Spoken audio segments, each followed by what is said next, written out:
A nossa missão dos espíritas é uma missão espiritual? A finalidade é espiritual? É transcendente? É divina? Por certo que sim.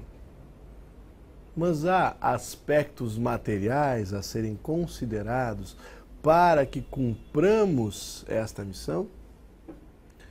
Nós interagimos com a matéria? Estamos encarnados em um mundo material? É claro que sim. Se a matéria não fosse de utilidade para o progresso do espírito, ela não seria um elemento geral do universo. Ela não estaria à nossa disposição como oportunidade de progresso e de aprendizado. Por que é que nós reencarnamos e estamos reencarnados em um mundo com várias apresentações da matéria? Porque nós precisamos bem lidar com ela. Se a finalidade da nossa missão, se a nossa busca como espíritas, ela é de todo espiritual, é certo também que no cumprimento dessa missão está o desafio de aurirmos, arrecadarmos e bem empregarmos os recursos de ordem material. O dinheiro, isso mesmo, o dinheiro. Vamos falar de dinheiro, falar sem pruridos, vamos falar de dinheiro sem constrangimentos, vamos falar disso com a realidade, com a seriedade e com a finalidade espiritual com que ele deve ser tratado.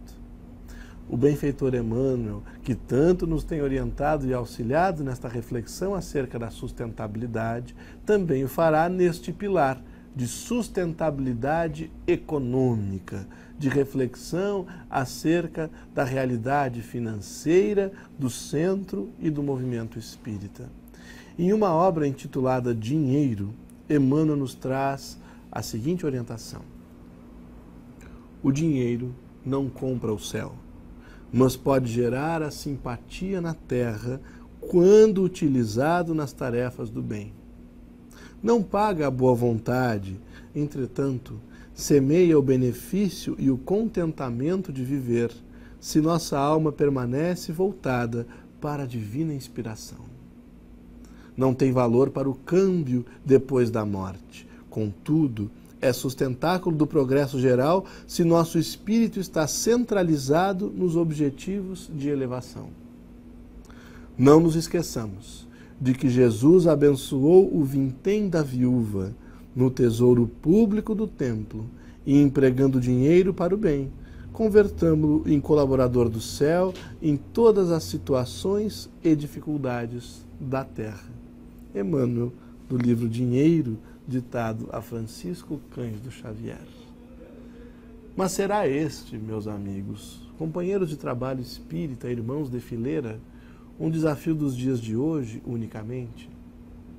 Identificarmos o quanto nos é preciso arrecadar, providenciar, a fim de que o centro espírita possa manter-se em pé, acolhendo com o mínimo de conforto o seu público, permitindo aos seus trabalhadores qualidade na divulgação, na difusão do espiritismo, no consolo aos corações, no esclarecimento, na orientação, na acolhida fraterna.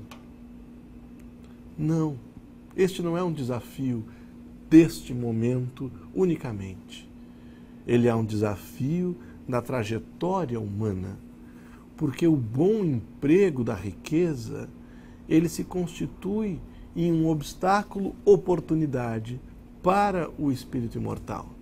Muitas vezes nós sucumbimos, nós caímos, nós sofremos, porque quando reencarnados e quando nos é trazida às mãos pela providência divina a riqueza, o recurso material, nós o empregamos em interesse próprio, sem uma concepção altruísta, social, espiritual do emprego da riqueza. No trabalho no movimento espírita, no centro espírita, ocorre o mesmo. A primeira comunidade cristã, por exemplo, já estava desafiada a prover as suas necessidades. As necessidades suas como instituição, tendo o seu objeto, as suas finalidades. E também as necessidades dos seus adeptos, que precisariam orbitar em torno dela para darem cumprimento individualmente ao objetivo que os nutria a vida coletivamente. Pois bem, nós encontramos lá em Atos dos Apóstolos esta informação. Atos dos Apóstolos, capítulo de número 4, versículos 32 a 35. A primeira comunidade cristã. Pedimos licença para que possamos fazer a leitura desse trecho, aproveitando para convidá-lo, você que está estudando conosco, refletindo conosco, a que possamos recriar esse ambiente. É um ambiente muito belo. O ambiente da primeira comunidade cristã, descrito em Atos dos Apóstolos. O coração e a alma da multidão dos que creram eram um só. E ninguém dizia ser somente seu algo do que possuía, mas todas as coisas lhes eram comuns. Os apóstolos davam testemunho com grande poder da ressurreição do Senhor Jesus, e havia em todos eles grande graça. Pois nenhum necessitado havia entre eles, já que todos os que eram proprietários de terrenos ou casas, vendendo-os, traziam os valores das coisas vendidas e colocavam junto aos pés dos apóstolos. E era distribuído a cada qual conforme a necessidade de cada um. Que narrativa bonita! Que descrição de fraternidade, de sustentabilidade econômica.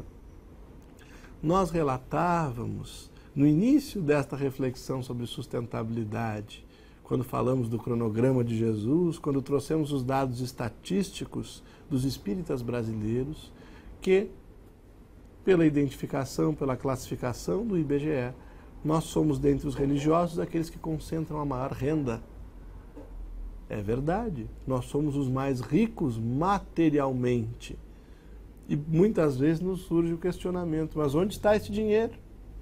Que não está no telhado furado do centro espírita, na parede torta, que não está em um jornal belo, em uma revista, que não está em um outdoor, em uma mídia televisiva, em mídias de massa que possam propagar o espiritismo a todos aqueles na Terra que ainda sofrem pelos vieses, pelas armadilhas do materialismo. O dinheiro existe, o dinheiro está entre nós, mas como o temos empregado? A finalidade das nossas reencarnações, como bem nos esclarece o Evangelho segundo o Espiritismo, ela é tripla. É uma finalidade que contempla o nosso progresso intelectual, estamos reencarnados para isto, o nosso progresso moral, desenvolvimento das virtudes, educação dos sentimentos, mas também está na finalidade da reencarnação de cada um de nós, invariavelmente, contribuirmos para com a obra da criação, melhorarmos o mundo ao nosso redor. E é claro que todos os recursos que nos são dados por Deus, quando habitamos a Terra, eles devem estar destinados a estes fins. Se a minha inteligência, a minha afetividade, a minha habilidade interpessoal, se tudo isso precisa estar destinado ao progresso intelecto-moral e à melhoria do mundo, é claro que o meu dinheiro também, prioritariamente, deve atender a estas finalidades. Quando eu não o faço, eu não estou fazendo um bom uso da riqueza e estou, portanto, comprometendo a minha reencarnação, violando o planejamento divino feito para a minha felicidade e me perdendo em investimentos provisórios quando poderia fazê-lo na edificação de riquezas definitivas. É isso que o Espiritismo nos permite quando colocamos a serviço dele, das suas instituições, dos seus meios de divulgação e de difusão, os recursos materiais de que dispomos. Perseguindo este entendimento e continuando na investigação da fundamentação evangélica para isso, nós vamos encontrar uma referência, dentre muitas que poderíamos trazer, no Evangelho de Lucas. Evangelho de Lucas, capítulo 22, versículos 35 a 37. Bolsa, alforge e espada. Assim está intitulada a passagem narrada pelo evangelista Lucas. E disse-lhes: Quando vos enviei sem bolsa, nem alforge, nem sandálias, não sentistes falta de algo? Este foi o questionamento de Jesus aos seus apóstolos. Eles, porém, disseram: de nada. Tornou Jesus, disse-lhes: mas agora, o que tem bolsa, tome-a. De forma semelhante também o alforge. E quem não tem, venda a sua veste e compre espada. Vejamos o quanto há de sustentabilidade econômica, financeira, nesta lição de Jesus retratada no Evangelho de Lucas. Ele pergunta primeiramente se a trajetória inicial dos apóstolos na divulgação do cristianismo houvera prescindido, dispensado ou não, os recursos materiais, porque Jesus os estimulou a que se despissem, a que se desfizessem daquilo que poderia aprisioná-los ou detê-los na marcha, do comodismo, dos bens materiais desnecessários, empregando-os certamente na missão em que estavam se engajando. Pois bem, mas em um segundo momento, quando a tarefa de divulgação toma um caráter organizacional, toma um caráter institucional, e é preciso que a dimensão do trabalho se transforme e se amplie, não é apenas a comunidade que acolhia os discípulos que vai responder por isso recebendo-os em suas casas. Não.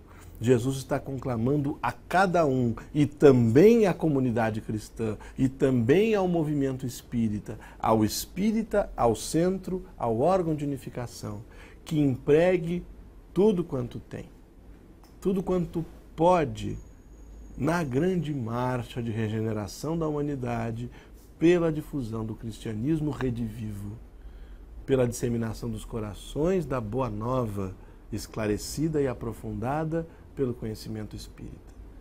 Então, meus amigos, é preciso refletirmos por que razão falta recurso no centro espírita. Por que razão nós não temos tudo quanto gostaríamos ou necessitaríamos para agir nos órgãos de unificação? Essa resposta está na nossa organização.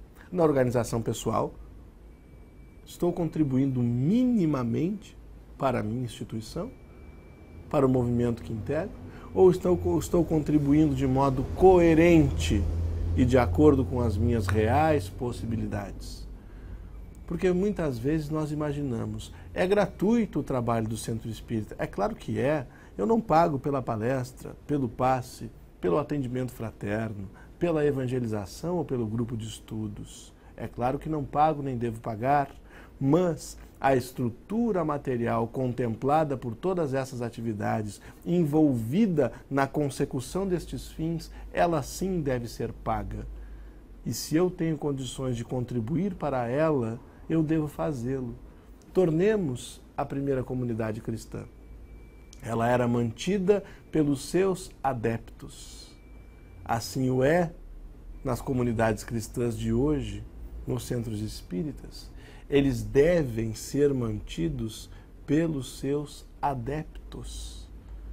É claro que nós vamos receber doações externas, nós podemos estabelecer parcerias com a sociedade civil e até mesmo com órgãos governamentais, desde que não venhamos a vulnerar a nossa independência, os nossos aspectos doutrinários. Pois bem, mas a responsabilidade de manter a instituição é nossa. É dos seus trabalhadores, é da nossa contribuição mensal. Isto é que vai pagar a conta da luz, da água, do telefone, a impressão do material, enfim, tudo quanto é necessário para funcionarmos não no mínimo possível de qualidade, mas para funcionarmos no máximo, já que compromisso com Jesus não é algo para ser feito mais ou menos, não é algo para ser feito de acordo meramente com o possível. Não. Nós precisamos avançar nesses aspectos de sustentabilidade e perguntar se eles estão investindo no centro espírita mais ou menos do que na compra de um bem material que muitas vezes pode ser supérfluo. Nós não estamos aqui reeditando o mercantilismo da fé. ou encontrando-nos com os traumas que nós trazemos hoje, muitas vezes a dificuldade de abordarmos dinheiro na nossa vida religiosa está calcada nos equívocos pretéritos como espíritos imortais que somos. Quando nós, que hoje criticamos outros irmãos de outras confissões religiosas, mas quando nós mesmos podemos ter subvertido a finalidade espiritual e nos perdido no emprego do recurso material. Pois bem, é tempo de superarmos este ranço. Vamos falar com naturalidade deste recurso divino que é o dinheiro e pensarmos em como manter, como sermos sustentáveis, garantindo a existência das nossas instituições, garantindo a existência e a pujança de trabalho do movimento espírita que demanda recursos para atingir as suas finalidades. Unificação gasta dinheiro, sim. Divulgação doutrinária também. Uma federação espírita que é criada pelos centros espíritas para unir os adeptos do espiritismo e unificar as instituições, os corações, as ações implementadas. Esta federativa precisa também nutrir-se de recursos materiais. E quem são os adeptos de uma federativa? Na mesma razão e proporção em que as pessoas físicas são os adeptos ligados ao centro espírita e que devem, portanto, sustentá-lo. Quem deve sustentar um órgão de unificação são os centros espíritas que o criaram, que a ele aderem. A responsabilidade é nossa, como trabalhadores de centro espírita que somos, de também desenvolvermos esta condição, esta cultura no papel de dirigentes, para que o centro espírita não só se nutra e se equilibre do ponto de vista material, mas também responda com os seus deveres federativos, cumpra-os e entregue ao órgão de unificação, ao movimento espírita o necessário para que se possam qualificar trabalhadores, produzir materiais pedagógicos, orientações federativas, para que possa haver o deslocamento dos ceareiros do Cristo pelos nossos espaços geográficos, por vezes imensos, por vezes hostis. Pensemos em federativas como as do norte do nosso país, em que alguém, para visitar um centro espírita, para estimular e capacitar trabalhadores, deve se deslocar de avião, a pé, de ônibus, de carro, de barco. Isso tem despesas. A quem incumbe suprir essas despesas? A nós. Assim como faziam os trabalhadores da primeira hora, devemos fazê-lo nós, trabalhadores da 11ª hora, da última hora. Allan Kardec, sendo o espírito visionário que é, nos trouxe orientações preciosas, falando-nos da necessidade de tratarmos de dinheiro e de recursos materiais em âmbito de movimento espírita. O fez no trecho intitulado Vias e Meios em Obras Póstumas, pela preciosidade e profundidade deste trecho e pela possibilidade de não retratá-lo da maneira como ele é, nós também pedimos a licença para lê-lo e trazê-lo à nossa reflexão. Vias e Meios, Obras Póstumas. É de lastimar, sem dúvida, nos diz o codificador, que tenhamos de entrar em considerações de ordem material para alcançarmos um objetivo todo espiritual. Cumpre, porém, observemos que a espiritualidade mesma da obra se prende à questão da humanidade terrena e do seu bem-estar, que já não se trata somente da emissão de algumas ideias filosóficas, mas de fundar alguma coisa de positivo e de durável. É Kardec nos dando uma lição de sustentabilidade. Positivo e durável. Assim ele diz que deve ser o nosso agir materialmente falando. O próprio interesse do Espiritismo exige, pois, que se apreciem os meios de ação para não ser forçoso parar a meio do caminho. Apreciemo-los, portanto, uma vez que estamos num século em que é preciso calcular tudo, diz Kardec. Ponto essencial na economia de toda administração previdente é que sua existência não dependa de produtos eventuais que possam fazer falta, mas de recursos certos, regulares, de maneira que sua marcha, aconteça o que acontecer, não seja embaraçada. E aqui conclui Kardec. A sorte de uma administração como esta, a do movimento espírita, não pode ficar subordinada aos azares de um negócio comercial. Precisa ser, desde o seu início, se não tão florescente, pelo menos tão estável quanto será daqui a um século. Reflitamos. A administração do movimento espírita não pode estar sujeita aos azares de uma operação comercial. O que tem nos mantido, essencialmente, tem sido a venda do livro espírita. Esta é a principal fonte de receita de um órgão de unificação e, por vezes, até mesmo do centro espírita. Não está equivocado o fato de o livro ser uma fonte de receita, afinal de contas, isto também é a orientação do próprio Kardec. Mas o codificador nos adverte: não deve ser o azar de uma operação comercial a base da nossa administração.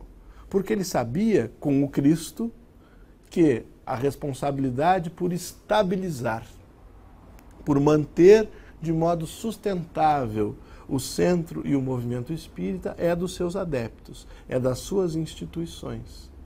Pois bem, isto deve ser agregado à receita trazida pelo livro. E esta receita trazida pelo livro, no centro ou no movimento espírita, deve estar subordinada ao pilar de sustentabilidade ética já tratado, e muito bem, neste nosso trabalho. Só assim nós vamos ter o dinheiro como meio e a missão do Espiritismo como fim. De modo contrário, nós estaremos elegendo o dinheiro como fim e seremos espíritas materialistas.